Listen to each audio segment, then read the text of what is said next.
The POCO X3 NFC is a new mid-range smartphone from POCO, featuring a Snapdragon 732G, 6GB of RAM, and a quad camera setup on the back. That 120Hz display is crisp, and it's a very, very good panel at a price point just a little bit above €200 in Europe. I've been daily driving this for the past week, and I honestly think this might be one of the best budget phones of the year. This is Adam Conway with XTA TV, and this is my first impressions of the POCO X3 NFC.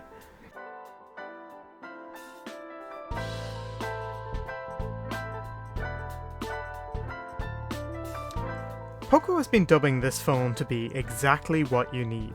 That's their tagline for this device, and honestly I can see it. There's nothing really too off the rails here. Everything is very basic. You've got a good display that's probably the most premium aspect of this smartphone, and then the rest of it is just kind of like mid-range specs with a good chipset that powers everything. The 732G is no world beater. You're not going to be beating out all the flagships on the market, but you are going to be able to do pretty much everything that you want, exactly what you need.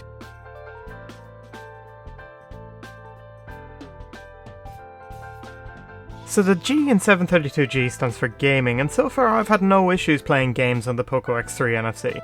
I've not really tested it too in depth, especially in regards to emulation, but COD Mobile works fine, PUBG Mobile works fine, and I'm looking forward to testing this with more games in the future.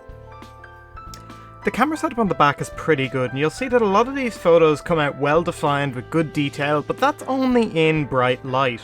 When it gets slightly darker, you'll see that the photos get a tad bit noisier, and it's a lot harder to kind of see the detail in your shots. I'll be getting more of these photos obviously for the final review, but currently I'm pretty impressed.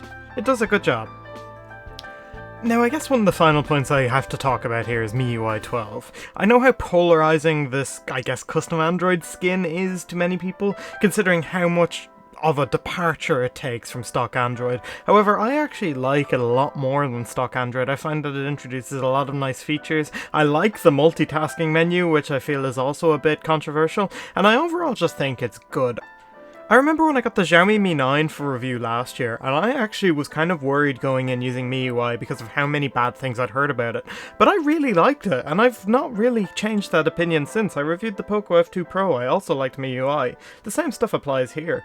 I'm obviously going to go more in depth again on this kind of stuff in relation to my review, but so far I really like MIUI, and I find as well that it's very good on the battery life, which again, this device has probably 2-day battery life. POCO has really hit another blinder in this in regards to the battery life.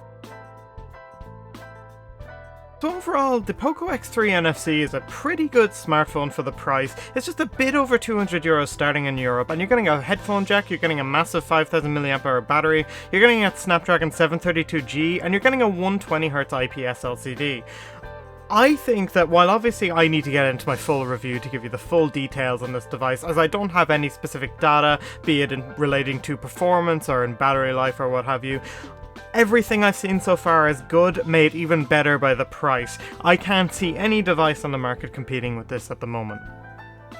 This is meant to be just a little quick hands-on, primarily so you can see what the device looks like and have an overview of the specs, along with my first impressions before I properly get into it. I'll be doing a written review on the XDA portal alongside a review here at some point, so keep an eye out for both of those. Let me know in the comments what you thought, and this has been Adam Conway with XDA TV. Thanks for watching.